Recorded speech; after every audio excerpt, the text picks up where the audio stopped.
Kami percaya kepadamu ya Bapa. Dalam keadaan apapun, Engkau tetap setia kepada kami anak-anak-Mu. Engkau sayang kepada kami ya Tuhan. Seperti Bapa sayang kepada anaknya, demikian juga Engkau sayang kepada kami. Bahkan kasih-Mu lebih ajaib daripada kasih Bapa yang ada di dunia ini. Pagi hari ini Engkau sudah menyediakan yang terbaik bagi kami, agar hari ini kami kuat, agar hari ini kami dapat berjalan di dalam kebenaran Tuhan. Agar hari ini kami dapat bersekutu lebih intim lagi dengan Tuhan. Karena disitulah letak kebahagiaan kami. Ketika kami berjalan dengan Tuhan, maka dalam keadaan apapun kami akan berkecukupan. Terima kasih ya Tuhan. Terima kasih. Kami buka hati kami untuk dengar dari firman. Pertajam pendengaran kami Roh Kudus. Pertajam agar hari ini kami dapat memberi semangat kepada mereka yang lemah dan tidak berdaya. Karena untuk itulah Engkau menciptakan kami. Karena untuk itulah Engkau menghadirkan kami di dunia ini, agar kami dapat memberi semangat, kami dapat melayani sesama, sehingga nama Yesus dipermuliakan. Urapi kami ya Tuhan. Dalam nama Tuhan Yesus Kristus, kami dengar firman Tuhan. Haleluya. Amin. Selamat pagi semuanya. Puji Tuhan. Kita akan buka Alkitab kita masing-masing. 2 Timotius 4 ayat yang kelima. Tetapi kuasailah dirimu dalam segala hal. Sabarlah menderita, lakukanlah pekerjaan pemberita Injil, dan tunaikanlah tugas pelayananmu. Puji Tuhan. Ya. Ayat yang sudah kita baca ini bukanlah ayat hanya untuk seorang pendeta atau seorang evangelis yang sudah punya gelar evangelis. Tetapi ayat yang sudah kita baca ini ayat bagi kita semua. Melalui Paulus Tuhan berfirman, kuasai diri dalam segala hal. Sabar menderita. Lakukan pekerjaan pemberita Injil, tunaikan tugas pelayananmu. Kenapa Paulus mengatakan kepada Timotius, kuasai diri dalam segala hal? Kenapa Paulus katakan hal demikian? Kenapa Paulus meminta Timotius untuk menguasai diri, untuk sabar menderita, untuk lakukan pekerjaan pemberita Injil, menunaikan tugas pelayanannya? Kenapa? Ayat yang ketiga dan keempat, karena akan datang waktunya orang tidak dapat lagi menerima ajaran sehat, tetapi mereka akan mengumpulkan guru-guru menurut kehendaknya untuk memuaskan keinginan telinganya. Mereka akan memalingkan telinganya dari kebenaran dan membukanya bagi dongeng. Dan memang inilah fenomena yang sedang terjadi hari-hari ini ya. Dan akan terus berlangsung sampai pada kedatangan Tuhan. Sampai gereja Tuhan disempurnakan. Orang juga akan mencari pengajaran yang enak menurut dia, suka-suka dia. Sadar tidak sadar, demikianlah yang terjadi di sekeliling kita saat-saat ini, hari-hari ini. Karena fenomena-fenomena seperti ini, Paulus berpesan, 2 Timotius 4 ayat 2, beritakan firman, siap sedia baik atau tidak baik waktunya. Nyatakan apa yang salah, tegur dan nasihatilah dalam segala kesabaran dan pengajaran. Bukankah kehidupan kita sehari-hari tidak senantiasa, tidak selalu dalam keadaan yang baik-baik ya? Ada saatnya kita kan mengalami pasang surut dalam kehidupan ini ya. Ada saatnya kita senang, ada saatnya kita juga mengalami masalah. Ada saatnya juga kita mengalami ketertekanan dalam keseharian kita, itu ada saatnya seperti itu. Tuhan mengizinkan kita pusing dengan masalah-masalah yang ada di sekitar kita dan bisa terjadi juga kepada kita. Tetapi Tuhan meminta kita untuk siap sedia dalam keadaan apapun. Beritain firman, sampaikan firman Tuhan, nyatakan yang salah, tegur dan nasihatilah dengan segala kesabaran dan pengajaran. Karena itu penting sekali kita umat Tuhan untuk menerima pengajaran dari Tuhan. Pengajaran yang murni. Pagi hari Yesaya 50 katakan apa?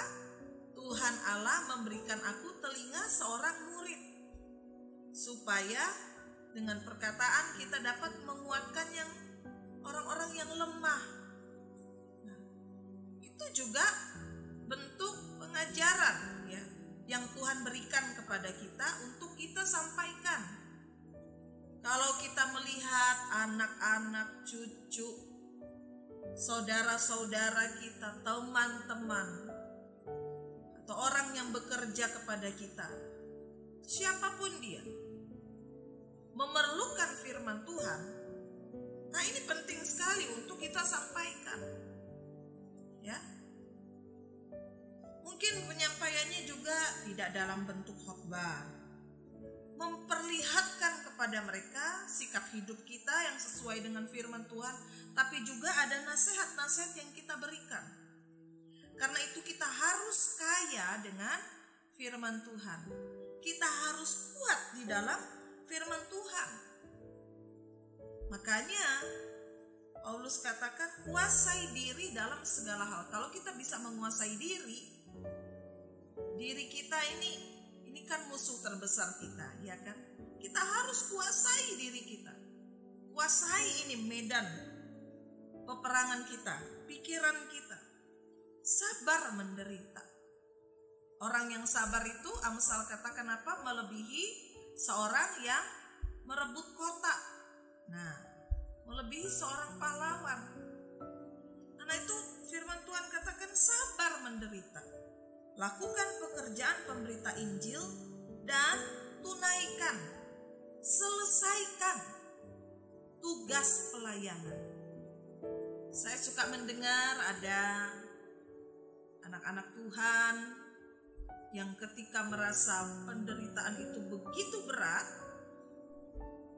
jangankan untuk melayani, untuk meneruskan hidup saja sudah tidak sanggup rasanya.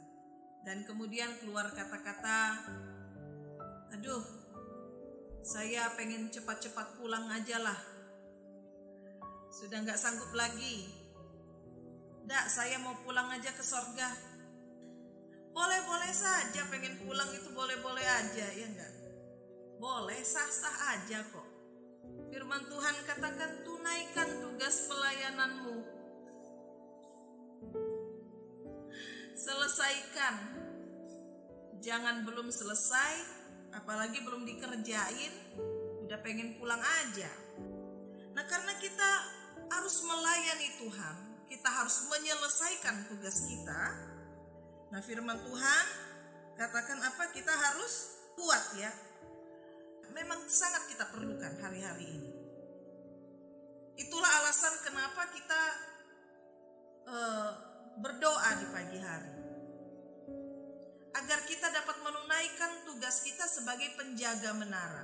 Kalau di dalam Yesaya dikatakan, di atas tembok-tembokmu, hai Yerusalem, kutempatkan penjaga-penjaga yang tidak akan berdiam diri. Ada saatnya kita berdiam diri, seperti firman Tuhan beberapa waktu yang lalu. Berdiam diri untuk kita dapat mengerti kehendak Tuhan, sampai kita bisa dengar suara Tuhan. Berdiam diri sampai Tuhan menyatakan kehendaknya. Tetapi ada saatnya juga kita nggak bisa, kita nggak boleh diam. Kita harus terus berjaga. Seorang penjaga harus memiliki suara yang cukup nyaring juga. Jadi ketika ada sesuatu yang terjadi, dia harus memberitahukan kepada orang-orang, baik orang yang ada di dalam tembok itu, yang ada di dalam tembok perlindungan, memberitahukan rekan-rekannya bahwa ada sesuatu yang sedang terjadi. Misalnya ada musuh yang sedang datang menyerang. Nah, itu tugas seorang penjaga.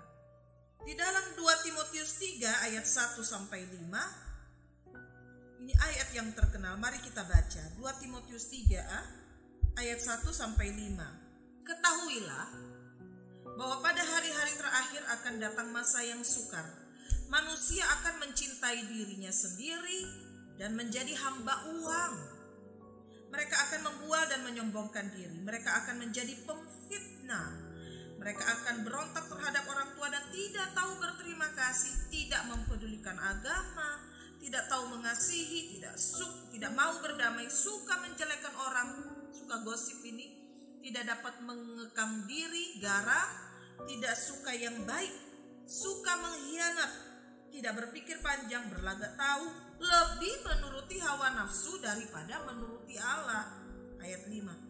Secara lahiriah mereka menjalankan ibadah mereka, tetapi pada hakikatnya mereka memungkiri kekuatannya.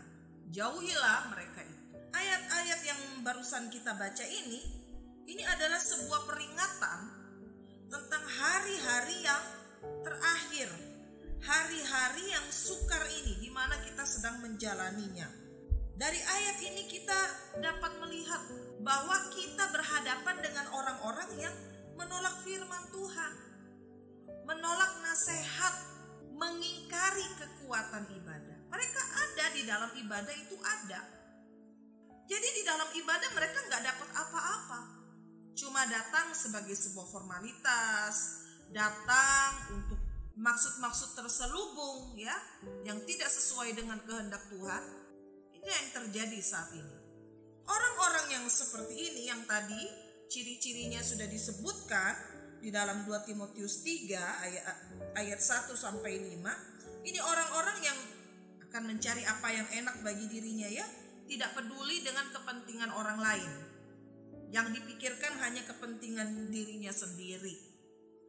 Tapi yang menarik, walaupun orang-orang ini ada di dalam ibadah, yang menariknya kalau kita baca di dalam Ibrani 10 ayat 25, dikatakan begini, Ibrani 10 ayat 25, janganlah kita menjauhkan diri dari pertemuan-pertemuan ibadah kita, seperti dibiasakan oleh beberapa orang, tetapi marilah kita saling menasihati, semakin giat melakukannya menjelang hari Tuhan yang mendekat.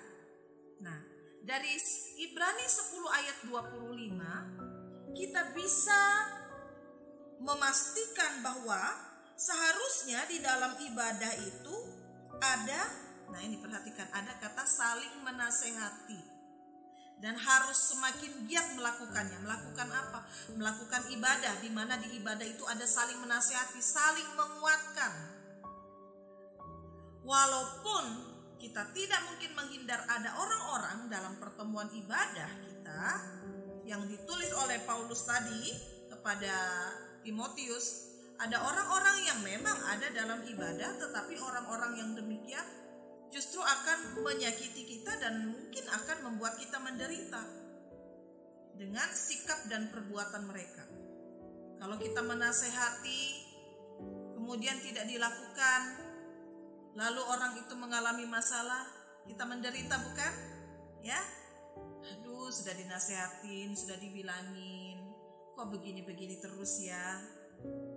Yang ada justru ya difitnah, dijelek-jelekin. Wah, itu hal-hal yang sudah, yang kita sendiri sebagai hamba-hamba Tuhan, kita harus mempersiapkan diri, harus selalu ingat bahwa inilah makanan kita sebagai hamba-hamba Tuhan. Ini yang harus kita terima. Makanya Paulus katakan tadi di awal, sabar menderita, sabarlah menderita. Ya memang ini yang harus kita terima. Tapi puji Tuhan, ternyata Tuhan tidak hanya menyuruh kita untuk sabar, tapi Tuhan tahu bahwa kita bisa lemah. Karena itu jangan menjauh dari pertemuan-pertemuan ibadah. Supaya di dalam ibadah ini kita bisa saling menguatkan, menasehati. Jadi bukan hanya kita dengar dari firman Tuhan, kita dinasehati dan kita kuat kembali. Tapi kesaksian antar sesama hamba Tuhan, antar sesama jemaat Tuhan. Itu penting sekali. Supaya ketika orang membaca kesaksian, baik di grup WA misalnya, ada yang telepon, ada orang-orang yang dikuatkan. Firman Tuhan katakan di dalam Ibrani 10 ayat 25, mari kita semakin giat melakukannya. Jangan lemah, jangan keluar dari komunitas itu. Apapun yang terjadi. Karena ketika kita melepaskan diri, nah ini bahayanya. Siapa yang akan menopang? Siapa yang akan membantu? Memang ada Tuhan. Kita berseru kepada Tuhan. Tapi Tuhan juga nasihati kita untuk kita giat melakukan pertemuan-pertemuan ibadah. Ya, bukan hanya kebaktian yang seperti dalam bayangan kita, ada puji-pujian, tepuk tangan dan kemudian firman Tuhan dibagikan, bukan itu aja. Tetapi di dalam pertemuan ibadah itu ada saling menasihati, kita memuji Tuhan bersama-sama, saling mendukung, saling mendoakan. Karena kita hidup di hari-hari yang gak gampang, di hari-hari yang sukar.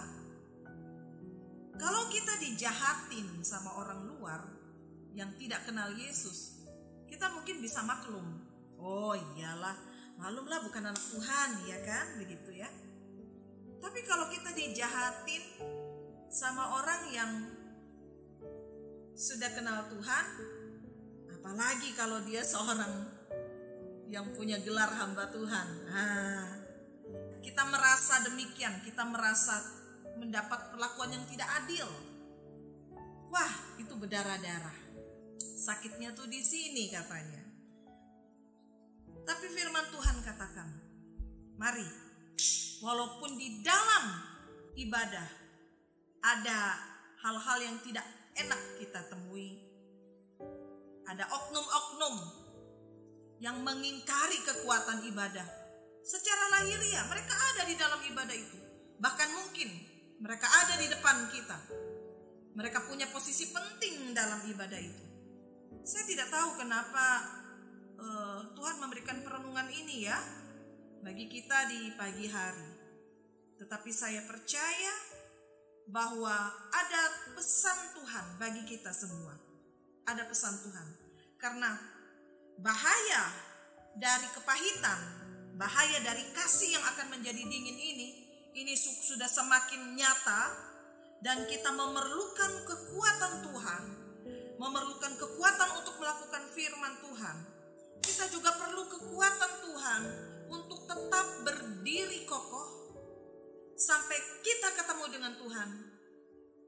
Tuhan bilang, wah ternyata kamu udah beres juga ya, tugas kamu udah kamu selesaikan. Nah ini yang kita harapkan kan ya, jadi jangan sampai kita ketemu Tuhan, memang Tuhan terima kita karena kita percaya kepadanya, kita mengasihi dia, tapi tugas kita belum selesai ya. Jangan sampai itu terjadi. Apa yang Tuhan bebankan untuk kita hari ini? Minta kepada Tuhan sebentar di dalam doa agar Tuhan memberikan kita kepekaan. Siapa tahu di hari ini ada jiwa yang Tuhan kirim untuk kita layani. Sementara hati kita lagi berdarah-darah. Ya, kita butuh Tuhan, kita butuh kekuatan Tuhan. Kita butuh tim untuk mendoakan. Walaupun mungkin teman kita tidak tahu permasalahannya apa, pasti ada orang yang akan datang kepada kita di hari ini. Dan di hari ini kita sedang diberdayakan oleh Tuhan ya, diberdayakan oleh Tuhan untuk menjadi hamba Tuhan, pemberita firman Tuhan.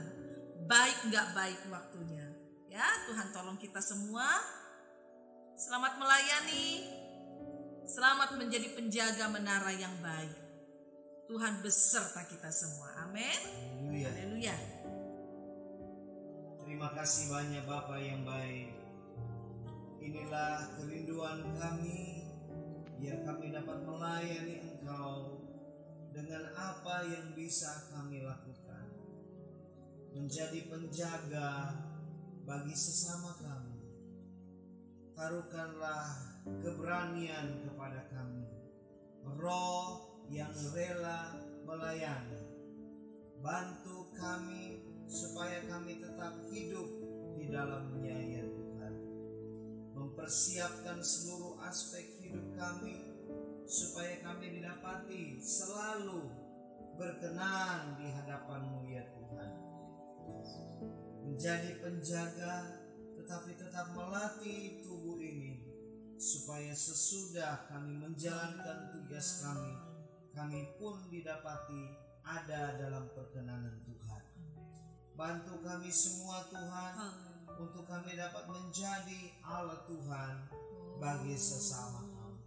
Terpujilah nama-Mu, Bapa kami yang baik. Kami datang padamu dan kami berdoa bagi semua hamba Tuhan yang melayani di kota, di desa. Berkati ya Tuhan. Dengan segala pergumulan yang dihadapi, apapun itu bentuk pergumulannya, baik terhadap kesehatan dirinya, baik terhadap keluarga, terhadap pelayanan jemaat Tuhan yang digembalakan, Tuhan berkati semua. Kami berdoa ada hamba-hamba Tuhan yang pagi ini bergumul untuk keadaan yang sedang mereka hadapi, apapun itu bentuk pergumulannya. Doa kami di dalam nama Yesus, biar mereka tetap memenangkan pertempuran ini, tetap menjalankan tugas sebagai seorang pemberita Injil, membawa jiwa datang kepada Tuhan, bahkan merawat jiwa-jiwa itu di dalam kasih, di dalam kemurahan Tuhan. Terima kasih banyak Tuhan Yesus yang baik. Kami berdoa pagi hari ini, berkat-Mu atas Indonesia, berkat-Mu atas kota kami, berkat-Mu atas setiap pemimpin, baik di tingkat pusat, daerah, wilayah, kecamatan, kelurahan, RT, RW, berkati. Terima kasih Tuhan. Tetap kami berdoa bagi kota kami, khususnya bagi DKI Jakarta ini. Biar keamanan dari Tuhan menyertai, perlindungan dari Tuhan menyertai. Tuhan, kami berdoa setiap aktivitas yang dilaksanakan ada di dalam kendali Tuhan. Umat-Mu dapat bekerja dengan baik, warga DKI bisa menjalankan aktivitas dengan baik. Terpuji nama-Mu, terpuji nama Yesus kekal selama-lamanya. Kami mengucap syukur buat ibadah doa yang diberkati Tuhan pagi ini. Terpuji nama Yesus. Kekasih-kekasih Tuhan, terimalah segala kelimpahan berkat dari Allah Bapa, cinta kasih dalam Anak, persekutuan oleh Roh Kudus, memimpin, menyertai kita semua mulai hari ini sampai Maranatha Tuhan Yesus datang pada kali yang kedua. Terima segala kelimpahan berkat Tuhan di dalam nama Tuhan Yesus Kristus. Haleluya. Amin.